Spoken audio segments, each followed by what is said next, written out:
Baik, bismillahirrahmanirrahim. Assalamualaikum warahmatullahi wabarakatuh. Kita lanjutkan perkuliahan kita. Topik perkuliahan pada hari ini adalah manajemen sumber daya manusia berbasis kompetensi dan profesional. Materi ini saya dapatkan dari internet dengan sumbernya adalah sebagai berikut.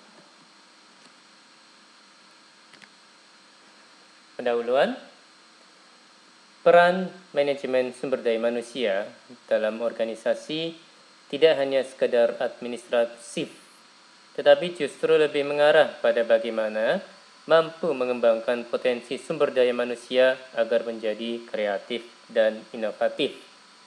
Jadi lebih luas ya fungsi dari MSDM dalam organisasi, Mas dan Mbak. Organisasi tidak semata-mata mengejar pencapaian produktivitas kerja yang tinggi, tetapi lebih pada kinerja dalam proses pencapaiannya. Oke, ini adalah definisi manajemen sumber daya manusia. Saya akan membacanya. Serangkaian keputusan untuk mengelola hubungan ketenaga kerjaan dalam kurung calon pegawai, dan pensiunan secara optimal, mulai dari rekrutmen, seleksi, penempatan, pemeliharaan dalam kurung kompensasi dan kesejahteraan, dan pengembangan dalam kurung karir, pendidikan dan pelatihan, serta terminasi untuk mencapai tujuan organisasi dalam kurung memelihara dan meningkatkan performansi. Oke, instrumen utama MSDM dalam slide ini ada dua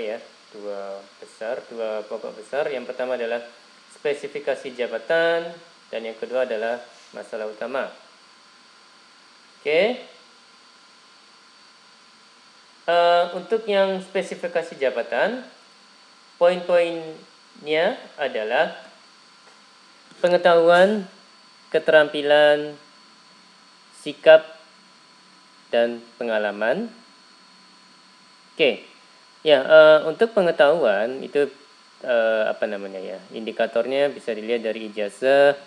Untuk keterampilan dari judul pelatihan yang pernah diikuti ya, Mas dan Mbak ya, kalau saya tidak salah.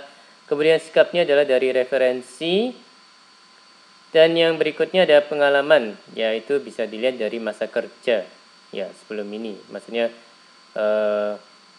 sebelum masa kerja sebelumnya ya, apakah pernah bekerja di perusahaan A atau B gitu ya, Mas dan Mbak ya. Jadi pengalaman sebelum ini. Untuk yang sikap yang mana dilihat dari referensi itu bisa misalnya ditanyakan dari teman ataupun rekan kerja yang berada di perusahaan sebelumnya gitu ya, Mas dan Mbak ya. Ya, semoga saya nggak salah. Oke, masalah utama dalam instrumen utama MSDM adalah kurang dapat terukur dan sulit untuk dapat objektif. Jadi unsur subjektif tetap akan ada gitu ya, Mas dan Mbak ya. Oke, masuk ke pengertian kompetensi adalah kemampuan manusia yang dapat ditunjukkan dengan karya, pengetahuan, keterampilan, perilaku, sikap, motif, dan atau bakatnya ditemukan secara nyata dapat membedakan antara mereka yang sukses dan biasa-biasa saja di tempat kerja.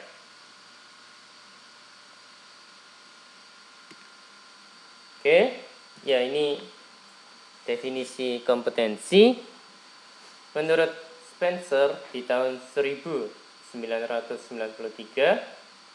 halaman 9. Karakteristik dasar manusia yang dari pengalaman nyata, nampak dari perilaku, ditemukan mempengaruhi atau dapat dipergunakan untuk memperkirakan tingkat performasi di tempat kerja atau kemampuan mengatasi persoalan pada suatu situasi tertentu. McClellan mengatakan kompetensi bisa dianalogikan seperti gunung es, di mana keterampilan dan pengetahuan membentuk puncaknya di atas air. Bagian yang ada di bawah permukaan air tidak terlihat dengan mata telanjang, namun menjadi fondasi dan memiliki pengaruh terhadap bentuk dari bagian yang berada di atas air.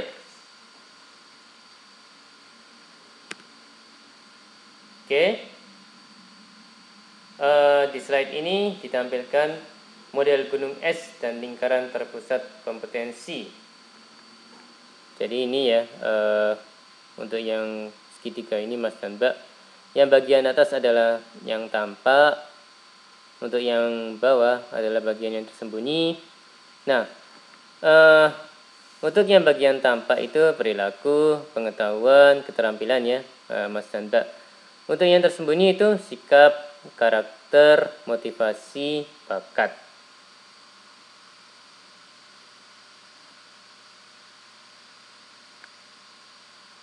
Ya, tadi sebelum ini membahas terkait dengan komponen kompetensi. Oke, sekarang lanjut ke jenis kompetensi dan profesi. Ada beberapa poin ya di slide ini. Ada karya, ada pengetahuan, ada keterampilan, ada perilaku, ada sikap, ada motif, ada bakat. Seperti itu ya Mas dan Mbak ya. Jadi ini ya kalau saya nggak salah ini terkait dengan penjelasan kompetensi dan juga profesi yang sebagai contoh gitu ya. Jadi kalau kompetensi karya, contoh profesinya adalah penyanyi, artis. Kompetensi pengetahuan, profesinya bisa berupa konsultan, juru taksir. Nah kalau kompetensinya keterampilan, maka profesinya bisa berupa pilot, tukang las. Kalau kompetensinya perilaku, maka profesinya bisa berupa kasir, operator telepon. Kompetensi sikap, profesi penerima tamu. Kompetensi motif bisa dilihat dari sales gitu ya. Dan kompetensi bakat bisa dilihat dari tester. Jadi ini apa namanya ya? Bisa dikatakan juga sebagai kalau berada di profesi-profesi ini, maka kompetensi-kompetensi yang dominan adalah berikut gitu ya Mas dan Mbak ya. Oke, masuk terkait dengan model kompetensi. Model kompetensi. Ya, terdapat 18 kompetensi yang bersifat generik yang ditemui pada bidang pekerjaan. Yang pertama adalah orientasi prestasi. Yang kedua, berpikir analitis. Yang ketiga, berpikir konseptual. Yang keempat, orientasi pelayanan pada pelanggan. Yang kelima, mengembangkan orang lain. Yang keenam, mengarahkan. Yang ketujuh, dinamis. Yang kedelapan, memberikan dampak dan pengaruh. Yang kesembilan, mencari informasi. Yang ke-10, prakarsa. Yang ke-11, kejujuran. Yang ke-12, pemahaman antar personal. Yang ke-13, kesadaran organisasi. Yang ke-14, komitmen organisasi.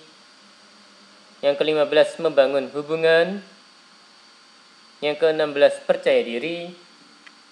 Yang ke-17, kepemimpinan tim.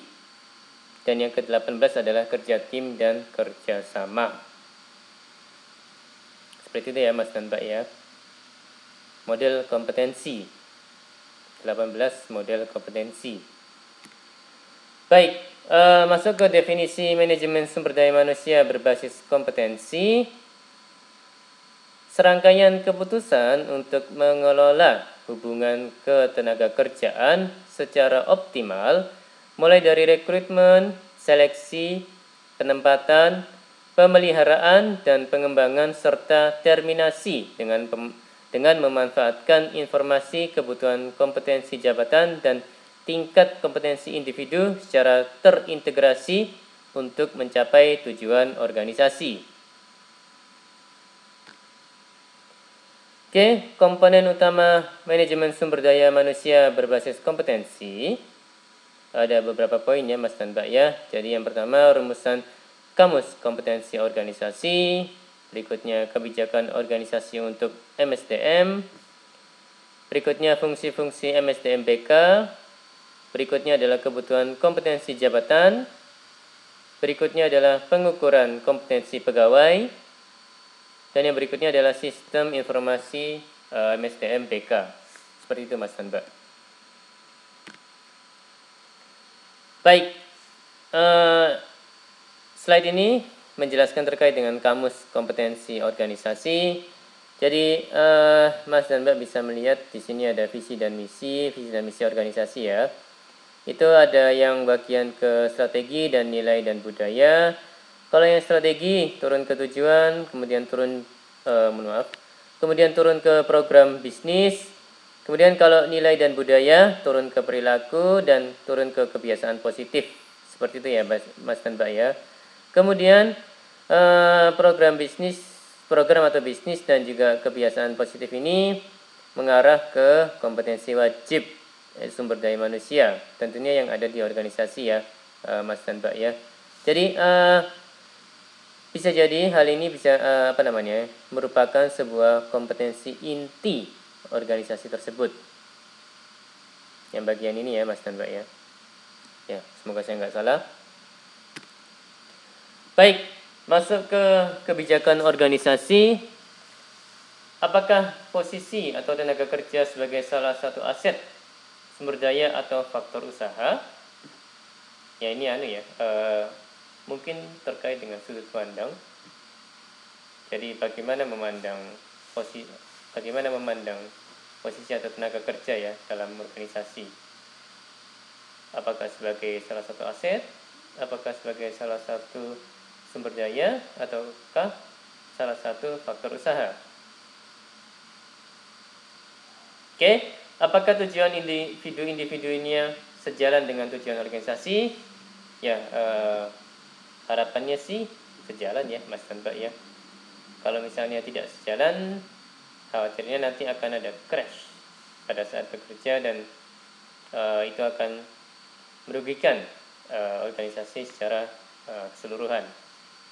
Apakah kompetensi organisasi dan kompetensi individu mendapat prioritas atau perhatian yang tinggi dari pimpinan? Ya ini kebijakan dari pimpinan ya. Apakah ada program dan disediakan sumber daya untuk implementasinya? Ya ini sepertinya bisa dihubungkan dengan program pengembangan tenaga kerja ya Mas dan Mbak ya. Baik. Oke, ini adalah beberapa contoh aplikasi MSDM BK, manajemen sumber daya manusia berbasis kompetensi. Yang pertama adalah spesifikasi jabatan. Ini erat hubungannya dengan rekrutmen. Kemudian jalur karir jabatan. Ini erat hubungannya dengan seleksi dan penempatan. Kemudian pelatihan penjenjangan. Ini erat hubungannya dengan kebutuhan pelatihan individu. Kemudian standar prestasi, ini erat hubungannya dengan penilaian prestasi. Dan yang berikutnya adalah struktur gaji. Ini ya bisa jadi erat hubungannya dengan konsultasi karir. Dan lain-lain ya Mas dan Mbak ya. Oke. Masuk ke pembahasan terkait dengan pengukuran kompetensi. Jadi ini ada segitiga ya Mas dan Mbak ya. Yang paling bawah itu pelaksana, yang berikutnya adalah pengawas atau supervisor, yang berikutnya adalah madya, yang paling atas adalah puncak ya Mas dan Mbak ya. Jadi ini ya. Ini sepertinya sih pengukuran kompetensi tenaga kerja yang ada di bagian pelaksana dan juga tenaga kerja yang ada di pengawas atau supervisor kalau di posisi ini. Kalau di posisi ini berarti pengukuran kompetensi tenaga kerja yang ada di level madya gitu ya. Kalau yang ini pengukuran kompetensi dari tenaga kerja yang ada di level puncak, seperti itu ya Mas dan Mbak ya. Dan ini ada beberapa poin dalam hal mengukur kompetensi. Jadi kalau ini referensi dari profesional, assessment center, ada juga bisa menggunakan psikotes, ada wawancara, ada wawancara dalam kurung behavioral event interview. Kemudian ini penilaian 360 derajat. Kemudian ada kuesioner ordinal atau Likert, kemudian biodata. Seperti itu ya Mas dan Mbak ya. Oke, ini terkait dengan proses assessment center. Jadi ada beberapa poin.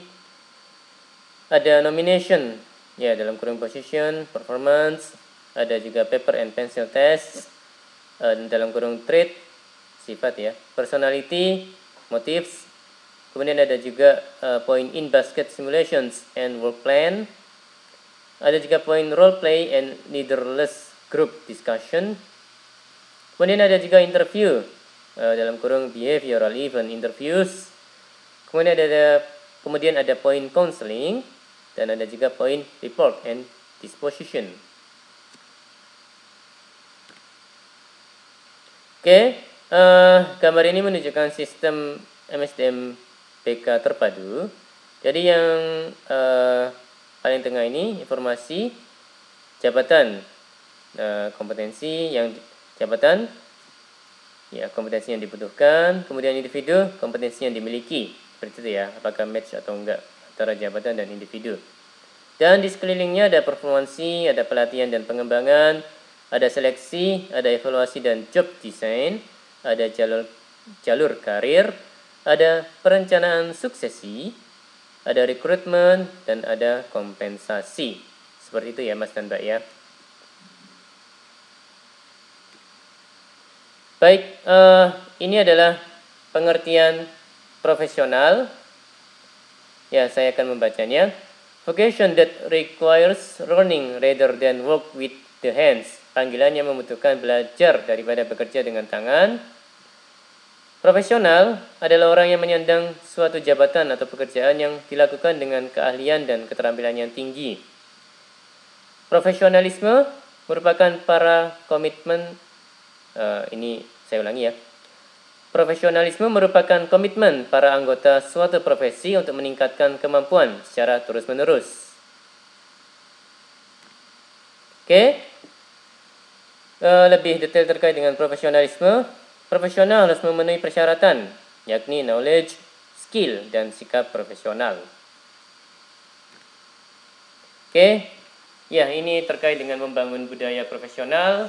Ada 6 poin ya di slide ini. Yang pertama, pemahaman dalam kurung kampanye, penataran. Yang berikutnya pendekatan sistem. Yang berikutnya pengembangan etika profesionalisme. Yang keempat adalah enforcement. Yang kelima adalah kebijakan. Dan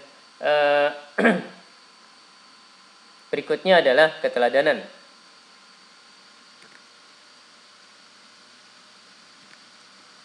Baik, demikian perkuliahan untuk kali ini. Mohon maaf kalau ada kata-kata yang salah. Terima kasih atas perhatiannya. Wassalamualaikum warahmatullahi wabarakatuh.